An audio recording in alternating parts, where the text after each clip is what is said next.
And welcome in to Morning Brew with Jaffe and Razor. This one coming to you late night, Feb 22nd, post-game. Bruins lose to the Anaheim Ducks at TD Garden in overtime, 3-2 the final. Morning Brew with Jaffe and Razor is proudly presented in pod by Fazenda Coffee Roasters, the place to go if you want, quite frankly, just the best coffee around, whether you are wholesale or retail business or you're just looking for your house. Check out fazendacoffee.com. They are a trusted partner for cafes, bakeries, and restaurants. They've got expert roasted coffee, and they will help you or your business just elevate your coffee game. And go to fazendacoffee.com/morning brew in particular. Check out the Morning Brew blend, Morning Brew hats, and also the Morning Brew clean canteens. fazendacoffee.com, the lead in-pod sponsor for Morning Brew with Jaffe and Razor. Razor, we've also got a new sponsor that we're going to be talking about in a little bit that we are very excited to welcome to the Morning Brew with Jaffe and Razor family. And in a couple of minutes, we will let you know about them. All right, partner, did you have an obstructed or unobstructed view tonight of this one? Boston Bruins get off to a, how's this for analysis? Meh start at best. Quite the difference of intensity and passion, I think, than we saw in that same building 48 hours earlier or so when the Four Nations final was there. You were calling it. I was working it. They figure out a way to come back. Then they lose in overtime. Overall, I found it a dissatisfying game at times. I just did. I'm happy they got a point, but I really felt coming back from down 2-0, they really needed that second point. What was your take on it? Yeah, the game itself went as expected. I mean, you give guys 2 weeks off. I mean, you're going to get a meh product. I mean, the timing, the execution, the game of hockey is really hard at that level when you've had a few weeks off. I mean, you look around the league at all the different scores. There was teams that were down 5-0 at the end of one, 4-0 at the end of one, or the games were 1-0 or 2-1 all the way through. So the game itself was as expected, and the fact they got a point was great. Haven't seen a lot of 6-on-5 goals this season, so that was fantastic. And disappointing, not because you did feel they had the momentum that they were going to pound one in overtime. Exactly. They got a goal from a guy in Morgan Geekie, who we'll talk about in just a moment, who had by far their most chances in the game. He had 5 at least, maybe even 6, what you would call great chances in this one. He then finally capitalizes late in the game on the 6-on-5 situation. But you just felt, or at least I'm feeling, doing the game from ringside on the glass down there, I'm thinking, you got to find a way to get that second point after doing all that good stuff. And again, you're down 2-0 to a team in Anaheim that is, I'll call them, they're youthful. They also have a gaggle of veterans, whether it's a Vetrano, a Killorn, a Strome, a Gudis, now a Trouba, Gibson even. You know what I mean? They've got this interesting mix there, Razor. I use interesting perhaps in the wrong way. You got these older guys that have had success, but now you're playing with a bunch of younger guys. But I thought they played with some passion early in this game. I actually thought their structure was better than I thought it would be. And I give them credit for that. At times, I thought they killed many plays that the Bruins at least tried to execute. Yeah, they had a great start. And, again, 2-0. And I heard Sacco on the radio on the way home. At any time you spot a team 2, doesn't matter who it is in this league, it's really hard to come back from. Like, really, really hard. Yeah. And Bruins now 58 games. Oh, go ahead. Sorry. No, I was just going to say the structure, because of that. The teams can get into structure at 2-0. It's just they're able to do so. And Anaheim did a really good job of it. There wasn't a lot out there. And you said it, like it was a game of ping pong most of the night. Most of the night, yeah. Remind me, I want to say something about their structure, especially in the D zone, but more importantly, it's really more about what the Bruins couldn't accomplish. I want to get to that as part of the analysis of this game. Bruins now, after 58 games, Razor, 27, 24, and 7. They continue their better ways at home, 18, 9, and 4. The road, not so good, 9, 15, and 3. Why is that important to bring up here? Because the Bruins have 2 more home games. Tuesday against Toronto, Thursday against the Islanders before they hit the road for 2. March is going to be a bear for this team. It's going to be a tough go. I think it's 4 at home and 10 on the road, if I remember correctly. And forgive me if my numbers are off just a little bit, but that's where I say, and I'll say to you, it's pretty obvious they got to have any chance, they got to figure out these next 2 games at home. I mean, home is where they've been good, and the road has been the opposite. Yeah, and well, they're gonna have to figure out the road too, right? You get San Jose on the road, and a lot of teams have already gone out there. So there's ways that the schedule changes, and they have to find a way to. They're gonna have to find a way on the road, whether they win these 2 or not. So, yeah, it's March is just a bear. Period. The entire league. Even when you're Washington, it's a bear because you don't want to get injured and you're worried about it, and you're trying to stay continue your upward trajectory, continue to improve, continue to stay sharp. And then for these teams, again, fans haven't seen it in a couple years, but March is typically the month of survival of the fittest, just like the Stanley Cup playoffs. That's what this is, and that's where this team is now. It's basically playoff time as well as 5 or 6 other teams. The Bruins got a little bit of help today. Busy day in the NHL. 14 games being played, 28 of the 32 teams playing games. For a handful of teams, Razor, 6 at least, maybe even 8, less than. They didn't even get 40 hours. It was like 30 something hours after the 4 Nations finished. You had McDavid and the Oilers playing in Philly. They got beat pretty good too, 6-3, and I heard it wasn't even that close.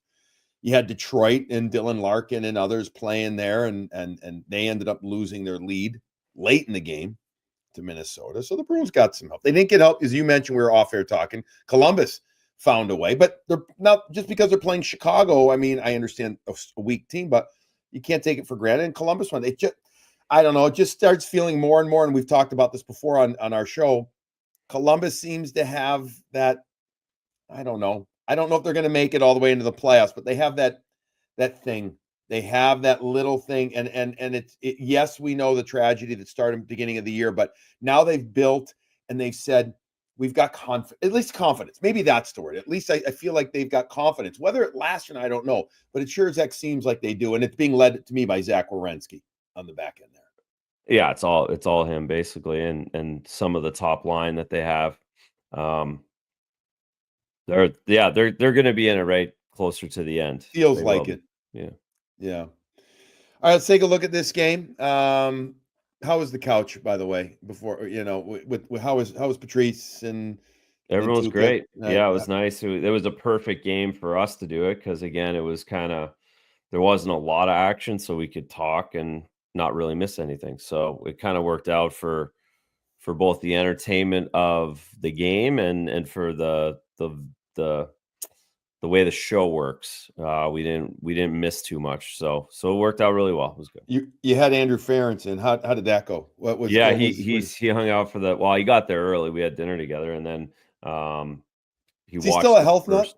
Is he like all healthy? Yeah, they're all him and Bergie were talking about workouts and stuff, and Tuke and I were talking about beer and sauna.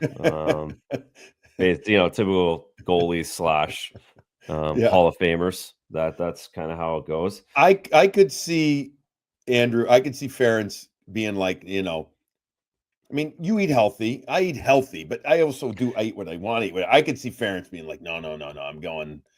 I'm going greens. I'm going. Yeah, no, he ate like pasta, and I don't want to call him out, but he didn't eat like a healthy dinner. Oh, good. Okay. Yeah. All right. So there he still isn't good. I was kind of surprised. He's such a good dude. He's such a good dude. He was really good on TV, and it was fun. Awesome. Okay. First period.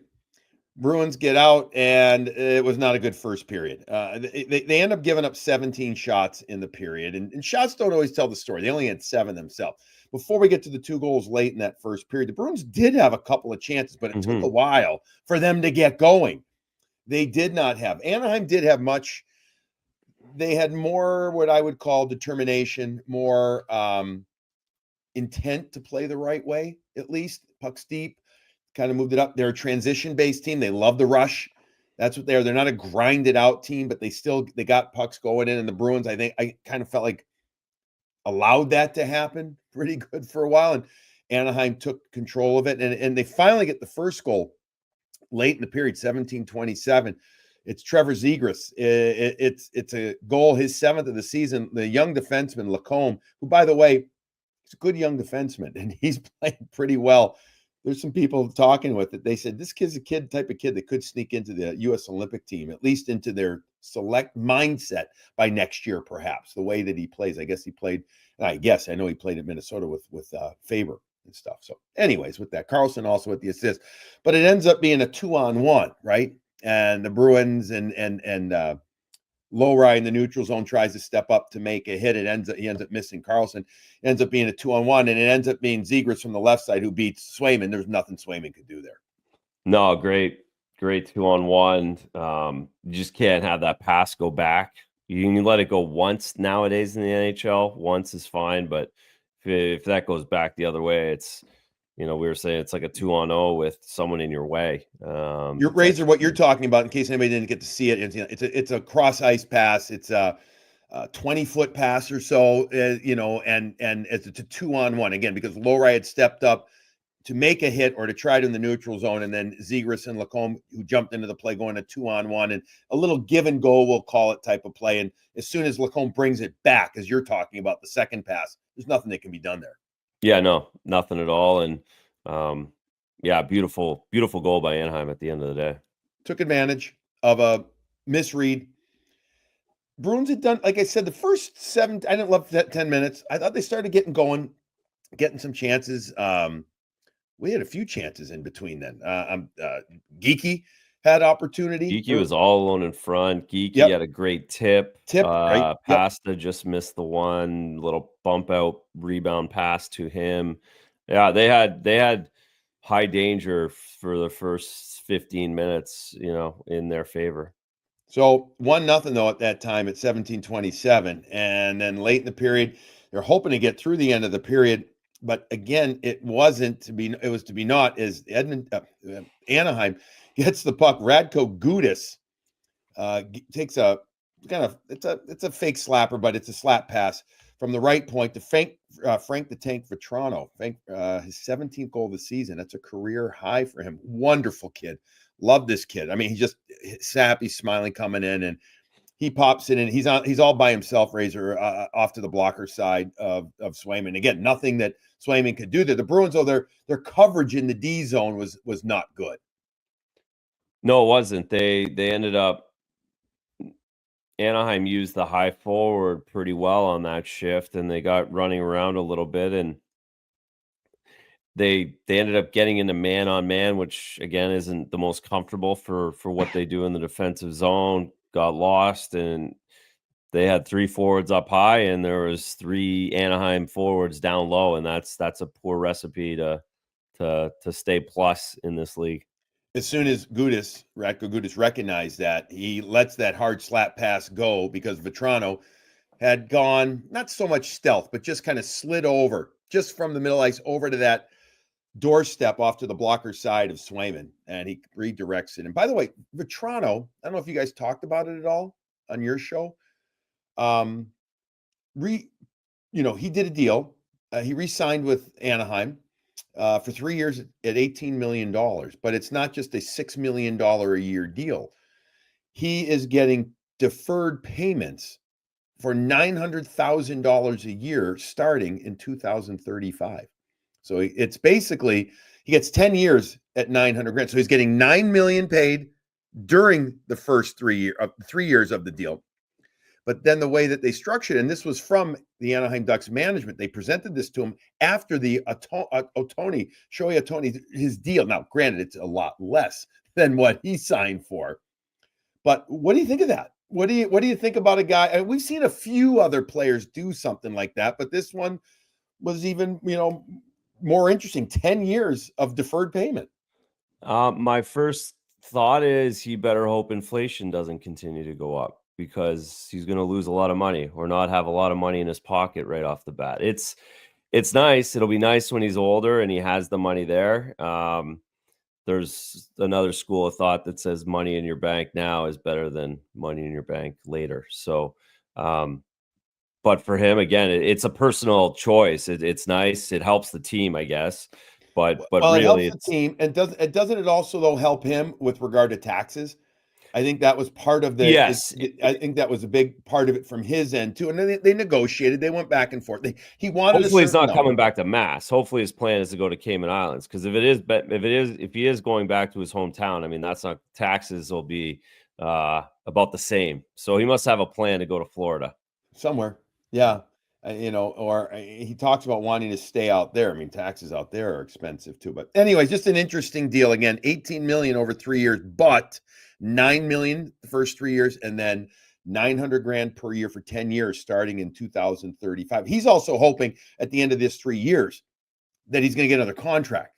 So somewhere in there, maybe another 1, 2, 3 years type of thing.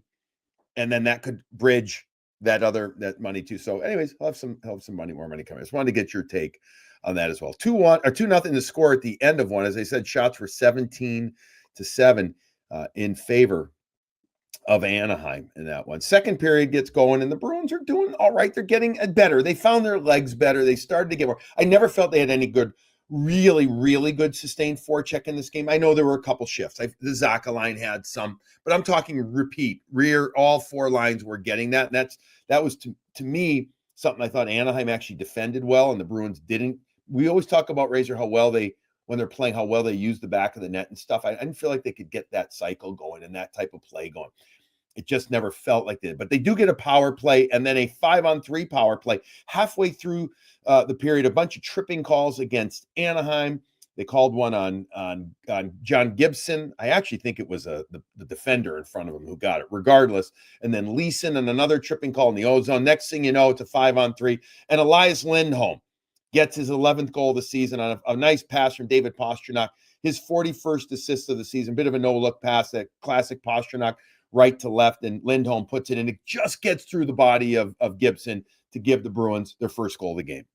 And David gets his 14th point or 14 game point streak to continue, which is a career high, which is great. Pretty cool what he's done since middle of January, coming out of the break as well. Again, he took a lot of time off, so the chemistry came back pretty quickly, I thought, on the first line, and then of course the power play it's all David freezing the goalie again, head up, no look pass, and Lindholm hit it well and found the 5-hole to squeak it by, and that's a good start for him coming out of Four Nations. Yes, it was. It was. He was awesome in the draw, right? He dominated the draw. He did. Yeah, I don't remember the numbers, but he did do very well in this game, which important understatement. They're going to need him to pick it up from what it was. So it's 2-1 after 2 periods. Shots 7 for Anaheim in the second and 13 for Boston. So again, they found their legs a bit. They started to be a little more responsible with the puck. They got it in deep. They didn't sustain forecheck, but they got stuff going. They didn't turn it over as much. That was perhaps the other thing too, but it's 2-1. And then you go into the third and you're saying, okay, get one early, get the crowd behind you, get everything going. Bruins can't get it. Now they had some chances, and Dostal comes in for Gibson. Boy, does Gibson get seems like he gets hurt a lot. Yeah, he does. I saw him in his equipment. He was half dressed and in the medical room. I mean, I'm just walking by in there. He seemed okay, but they called it an upper body injury.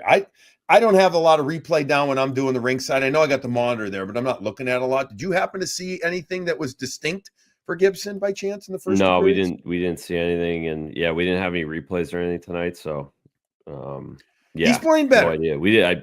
It took us 5 minutes to figure out there was a new goalie. To be honest, we're just kind of, we shooting the shit before we not really didn't even recognize it. Okay, ignorance is bliss. That's right. Consider yourself lucky that you were on the couch. Yeah, that's right. For this one, that you weren't standing ringside or talking about this one in a different way, trying to analyze it. I'm making you do it here on Morning Brew right now. All right, so let's go late in the third period. The Bruins did have some chances. Again, Geekie had a breakaway. He had a great opportunity that Dostal made a good goalie. And by the way, Gibson's playing better. He in his last 9 games Razor, coming into this one, 4-4-1 with a 922 save percentage. All of a sudden, it's like John Gibson feels like he's back to being John Gibson, looks healthy, and looks like he's engaged back there, almost like he wants to play so well that he can maybe get traded if somebody's willing perhaps to take some of that salary. Well, and again, you talk about their structure too. Like they didn't give they give up chances, but they're like obvious chances. If that makes sense. Like it's Predictable chances. predictable chances, which again for the goaltender, that those are the chances you want to give up. And yeah, that's a perfect word for it. Predictable chances. Again, it's like a breakaway. You're not giving up the 2-on-1 that 3 passes go across the center line. It's just it's different, but. And then on top of it, they're obviously getting more and more confident. And Dostal was great in the third period, and none better at that Geekie, because that's the one where you think, okay, they're really going to cook you the last 7 minutes of the game if that goes in. Nice pass from Anaheim might not Zacha. hang on. Yeah, a real nice pass from Zacha. What was he, just inside the zone or just the blue defensive blue line? Hit Geekie streaking up through the middle ice. Geekie shot off the shoulder, I think, of Dostal, and kept it a 2-1 game. But finally, Morgan Geekie, again, the player who was working his ass off in this game and getting opportunities. He's going to end up getting his 18th goal of the season, a career high for him. And I made a mistake. Vetrano's, his 17th was not a career high. He's going for his 4th consecutive 20-goal season as Frank Vetrano. Geekie got his career high with 18. It was a one-timer from Mason Lowright. The goaltender pulled 6-on-5. This comes from his off wing. He's a righty, so he's on the left side. He hammer times it. And this one was clean. When I mean clean, it had that like Mariano Rivera's, like a fastball with a little split finger to it. And it's just a little movement, sharp movement at the end. The goal goes in, the place goes crazy. The low official, not immediately, but like a half second after, then waves it off. You saw him wave it off. You're like, was it a high stick? What did it hit something? What happened here? They claimed goalie interference. Elias Lindholm had gone to the front of the net. There was contact. First by Dostal with the blocker. He's allowed to do that. Then contact from Lindholm, who did get his, was it right side in the crease, but then he was out of the crease. There was no contact after that. And I don't know about you. I kept sitting there saying, this is a goal, like internally, like this is a goal, but holy smokes, I don't know anymore in the NHL. So I'm thinking, could they say he didn't have time to reset? But I thought the overhead showed it best, that there was definitely a reset movement and a half a second for Dostal to make what I would call a clean save. And he got beat. He just got beat by a hard shot from Morgan Geekie. That's the way we saw it. I was, again, the only thing, when they showed the overhead a bunch of times and we didn't see anything else. So we were kind of saying maybe that push from Lindholm is happening at the same time the pass is coming across. And, you see it over and over. And okay, well, the only way that it's goalie interference is if the pass is coming across and he can't track the pass because he's getting hit by Lindholm. And then I don't know if it was the ankle cam or one of the other sides, you could see that he clearly was looking, got pushed, looked both sides, saw the puck the whole way. And at that point, then to your point, it seemed very obvious that it would absolutely not be a goal. But until they actually, wave it off or point at center ice, you're like, oh my, so they got it right. It makes me nervous that they're willing to call those no goals. I know, on the ice and live viewing, like how you see that and then call no goal is scary to me. Makes me nervous about the playoffs, but tonight they got it right, but there's just like, why did we have to go there? Why did we have to? You don't want to take those goals off the board. Again, that's the one, like, call that a goal. Let the other team decide if that's goalie interference, if we're really going to do it. Like, because Bruins shouldn't be penalized to have to make that decision in that play. That should be up to Anaheim to have to figure that out. I'm guessing, hard to get into the head of the official. I'm guessing he saw the contact, and then we've got the beauty of slow-mo. We can see. And to him, instead of, for us, it's 1/1000. Puck went in at the same time. Puck goes in, and he's like, what did I just see? There was contact. I got to call no goal. To your point, the routine should be, okay, I think I saw it, but they'll call it a goal and we can then review it. We Yeah. need to keep goals on the board. It's just like the Yeah. offside stuff. But Or another little tweak is that in that, like, and I don't know what the gray, like, I don't know what the line is, and we don't have enough time tonight to get into this, but at that one, on one like that, it's like maybe they should just not have to challenge that. Like, no one should challenge. We're just going to look at this because the ref was there. Maybe there's a mechanism where the ref says, I need to go check this before we I challenge go it or over and not, or jump. something. Okay. I don't know, but it just that one. That's the issue for me, is that it just feels like Boston shouldn't have to put their neck on the line in that play. But I'll let you take anyways, that up with Cooley. How's yeah, that? well, yeah, Okay. exactly. Yeah, I can't. You have 4 Cooley will hours with use him. literally 5 hours of that doing that. Exactly. Let's call that our spark of the game. Fair? Yeah. Okay. Sparks Hockey presents the spark of the game on Morning Brew with Jaffe and Razor, and that's Morgan Geekie's goal. Time of the goal was 18:49. Again, his 18th goal of the season. It got the Bruins a tie game. Go check out sparkshockey.com. Use the code BRU50 for $50 off. It is the best at-home skate sharpening unit you can buy, folks. Razor and I love ours. We use it all the time. Youth hockey is kicking into the final 4 weeks of the season. Yes. Thankfully. Yeah, Did I say that out loud? Tell me about it. Yeah. Sparks Hockey is what you want. Go check them out. Sparkshockey.com presents the spark of the game. All right. So then we go to overtime. In the third period, I should say there was only 2 shots from Anaheim. Bruins were on it. Meanwhile, the Bruins ended up with 9 shots on goal. For a while, it was only 4-2 in shots. Again, it was a ping pong game back and forth. Bruins then started pushing near the end. Nice to see him get a 6-on-5 goal. Now we head into overtime, and I'm thinking, win it right here, right? You got to get yourself the extra point.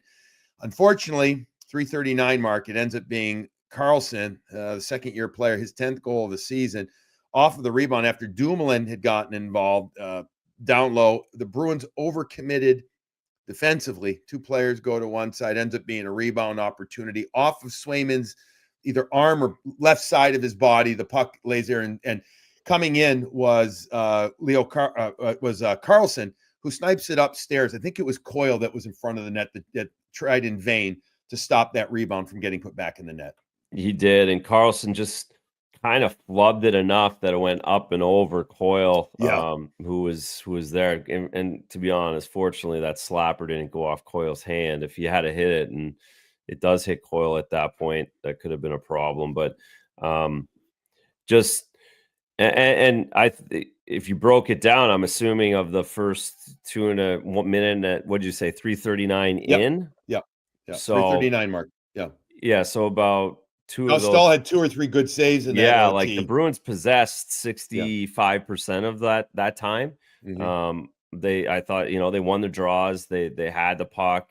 The Geekie almost scored another glove save from Dostal. Pasta was in the mix, so they carried it. But that's overtime at this point in the league. If you don't bury it 1 or 2 of your chances, you continue to run the risk of the other end going in. Bruins only had credited 1 shot on goal because I think the Pasta one didn't hit the net. I think his went wide. Okay. It was the Geekie one. But Pasta, you would still consider it a good chance, a high danger chance. Yeah. 3 shots credited for Anaheim. Anaheim finished with 29. Bruins finished with 30. Bruins 1 for 1. Beg your pardon. 1 for 4 on the power play. They had some power plays in the first that were not good, and then 0 for 1 was Anaheim on the power play. So that's your game. Again, Bruins lose in overtime 3-2. We're going to get to just a couple of things, but first, Razor, let's recognize the other 2 sponsors that help make this show possible. The first one is Graciano Construction. You want to check them out. Serving Boston, the greater Metro West area. Graciano Construction. I cannot speak tonight. I've been off for 2 weeks, it feels like. Jesus, right. They're the contractor. They will help you refresh and revitalize your space. Check out what they can do. GracianoConstruction.com or 508-330-7589. Give them a call at 508-330-7589. They do awesome work. They care about the customer first. They take care of you folks. They are the type of people you want working on your house And you know what? At the very least, call up Doug Graciano, check it out, get a consultation from them, and see what it's all about. We appreciate Graciano Construction being with us all year long. And then we have a new sponsor that we are thrilled to welcome in to the Morning Brew with Jaffe and Razor fans. So I don't remember how many weeks ago it was, Razor. At least 3, maybe 4. I mentioned in passing on a show about how crappy I sleep. Are you a good sleeper? I would imagine you are. You seem Yeah, if I you're can the get it, opposite of me. You're the opposite. if I can get it, I will use it. Yeah. Tomorrow night's gonna be amazing. I haven't slept a lot lately. I haven't either until I got some product. How about that? Yeah, Because that was awesome. so What a call. it was, and I'm looking for stuff and talking about it, taking some gummies. I didn't commit to anything, and then all of a sudden we get this opportunity. Sunset Lake CBD. They come through and they say, "Hey, you know what? Don't be a bad sleeper. Be a great sleeper. Try these products." Sunset Lake CBD is out of Vermont. They grow, harvest, and ship all of its craft CBD products directly from its farm in northern Vermont straight to your door. Skip the lines and find your relief and relaxation and try their products at Sunset Lake CBD. They are fantastic. Whether it's sleep gummy, they have with and without melatonin. I use both. It depends on how much I really want to go out. They've got vibe gummies, they call it. They've got all different things. I've been using that mostly. They got the tinctures too, I'm playing with it a little bit. And I got to tell you what, when I know that I've got finally 6, 7, 8 hours, and I take it and I find that it's simple, and you just feel, when you get to sleep, it has helped me sleep so much better, and I am thankful. And I know you've tried it as well. And I don't know how many of the different products have you tried that they sent? The sleep ones. I haven't had a lot of time. I think something's been going on every night, so I haven't sat on the couch in a while. But sleep has been awesome, especially again. I was traveling around, so to use that to help sleep in the hotels and stuff was awesome, and just great people, cool logo, cool setup, and really appreciate it. It's awesome stuff. SunsetLakeCBD.com. Use the code BREW20, BRU20, and get 20% off your order.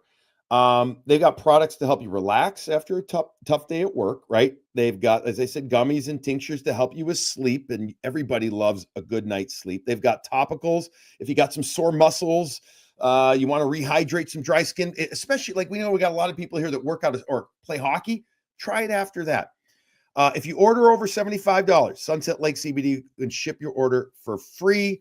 Check out Sunset Lake CBD and give them a go. They're awesome people, high quality products. And in our time with them now, the last couple of weeks, high quality people. So we thank them for joining Morning Brew with Jaffe and Razor. We look forward to that. All right, let's get into a couple things here as we get through this Morning Brew with Jaffe and Razor. Let's see, rapid fire time. Guys coming back off of the Four Nations. I thought Swayman, I thought he was focused, thought he played well. Talked to him a bit after the game. I liked his presentation. I had no issue with his game. What do you think? Correct. Yeah, all of the above. Looked solid, looked sharp, got out, looked unrusty. Yeah. He, you've always talked about how hard it is for goaltenders, especially, but he talked about post-game, especially being off. I mean, not being able to replicate game situation, but he talked about the value of working with these incredibly high-level players. He had a lot of conversation with them. I feel like he got more workouts than I realized, perhaps. I don't know how much practice they end up having there, but I feel like he got enough. He was on the ice enough that he was able to keep his flow, keep his routine, I think. It would be the way to say it. Certainly. And again, going from that to the NHL is like going to the NHL to the minors. Like the shots would have felt like muffins the first time out after you're facing guys that are all going to be, Hall of Famers or All-Stars, etc. So easy for a goalie to stay sharp even without playing. Brad Marchand ended up playing 1907 despite missing a handful of minutes after he stumbled and had to go into the locker room as there was a mandatory, because he hit his head into the boards. He did. There was a mandatory, we got to check you out. I talked to him after the game. And he said that was just had to go do it. He ended up with an assist. He had 3 shots on goal. He was also credited with 4 giveaways in this game. I got to imagine it was tougher for him. And he talked about, the first period, it was getting back at it. He admitted to Razor that at times he was thinking the system that Canada played versus what the Bruins did. And it's funny is maybe not the right word. It's just interesting how in a matter of not even 2 weeks, how the mind can change because you're so focused. They were so focused on the structure. It was so important, especially in the U.S. games for Canada, that Marchand admitted at times he found himself outside of what they normally do in Boston. It's great insight, and yeah, that's that again. That's kind of it gives also good insight on what like 2 or 3 days or 4 days in the NHL means. Days off or doing it a different way, like that. It's every day is intense, and when you miss those 3 or 4 days of not skating, it just takes so long to build all of that back in. And Brad looked good. Brad skated well. It also looked like he ran into the guy in the first period, or they ran into each other. That you could tell that there was people where he hadn't been used to people being over the last couple of days, and just structure, but also just how fast guys are. And now you're slow, and you play against guys that are a little slower than you get in the way. And I can't imagine that he would be mentally as sharp as he just because the way what he's been through. whatever he went, whatever his Thursday was, this was like minus 5,000. Right. And you're just not as mentally sharp. It's just a human nature thing. Of course. This was kind of a typical or an ultimate almost Mason Lowry game. I mean, he ends up playing 23 minutes. He's a -2, but he has 2 assists and he's 4 shots on goal. I mean, you want to talk about the opposite ends of the spectrum, right, Razor? I mean, from the good to the, oh my God, not so good. This was another, and we didn't know if Lowry was going to play given he was under the weather this morning. It is. It's when you're developing and you've got young guys back there, and especially one that's offensive minded and really has a lot to learn defensively. This is what you're going to get. And it's going to be, you're probably going to ride the rocket until at least until the other 2 guys are back here with 23 minutes a night. It's just going to cause for more fluctuation. And you're going to ride a guy like Nikita Zadorov, who ended up playing 25-18 in this game, leading the way for the Boston Bruins. It was also his 700th career game tonight. Congratulations to him. I liked him at times. I thought he tried to do some stuff with the puck. There was that opportunity late in the game. I actually would have loved to see him shoot the puck. Yeah, I know that's what we said too. I would have loved it. The big guy, he is. I talked to him a little this morning, talked to him a second intermission. I mean, he's focused on doing his part if he can to get this team into the playoffs. I mean, he's intensely focused on it, which is a great sign. And I thought he was pretty good in this game. Yeah, I did too. For the way we looked at it, he's physical. He gets in guys' faces all the time, and if he plays more, then he settles in more too. It feels like at times where he just kind of does his thing, and knows he can't knows he can't go in the box, knows he can't play overly physical because he's trying to pace himself, and he did a good job. Bruins end up winning the face-off battle 37-17. Razor mentioned earlier, Lindholm was great. I pulled up the numbers, 17 wins, 6 losses for 74%. A lot of young kids playing center. Carlson and McTavish in particular. Strome is not young, but he took him. He did. He taught him a lesson there. I'm trying to see if anything else really jumps out at me. Riley Tufte played in just his 4th game of the season. He hit the 8-15 mark. He had 2 shot attempts. Neither of them hit the net. Koepke was the scratch in this game. He didn't play. It'll be interesting to see what happens for Tuesday's game, if there's anything there. I guess we'll wrap up with the whole no word yet on Lindholm or McAvoy. We know that McAvoy, it's his shoulder. We know that there's recovery. We know that it's week to week. We agreed the other day that it's going to be weeks plural because that's what that means. but nothing on Hampus Lindholm, bud. That's gone too quiet as far as I'm concerned. I mean, I'm not being a doomsdayer, but that feels like we're gonna, have a type thing, perhaps like an update. I hope, maybe we get one on Sunday. There's practice at 11:30 Sunday morning, but just not hearing, not seeing, especially after he had practiced with the team near the end before the break, going to the break. It just feels like obviously something happened.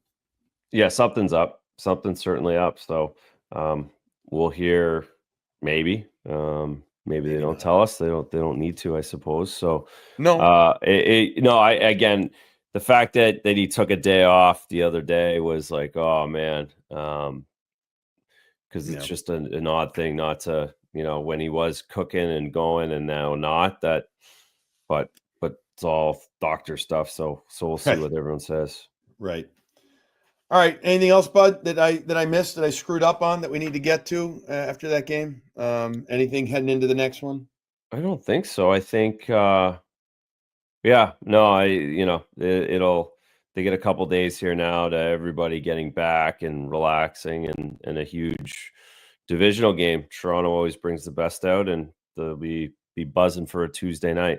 Too bad they didn't flip these two games. Could have had Toronto tonight and Anaheim Tuesday. But anyways, it's Anaheim's got a back-to-back to start. Kind of, I got to go right to Detroit. Yeah, in the afternoon. They're interesting.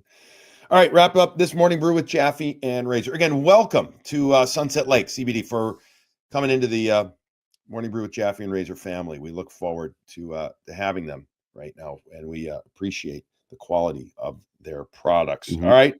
All right, folks. We'll be back with you after Tuesday's game. That's the next morning brew with Jaffe and Razor. After the Toronto game, a reminder: Bruins play Tuesday at home, Thursday at home against the New York Islanders as well. We will have a show after each one of those games as we get into the lots of shows, as the Bruins have lots of work to do to get themselves into the playoffs. Bruins losing overtime 3-2 to the Anaheim Ducks. They're a point out of the playoffs as we sit and record this episode. A couple of teams have 1 or 2 games in hand on them. Regardless, they're still in the thick of it. We'll see what they can do. In the meantime, everybody, have yourself a wonderful Sunday, or if you listen to this on Monday, a wonderful Monday, and have yourself a wonderful cup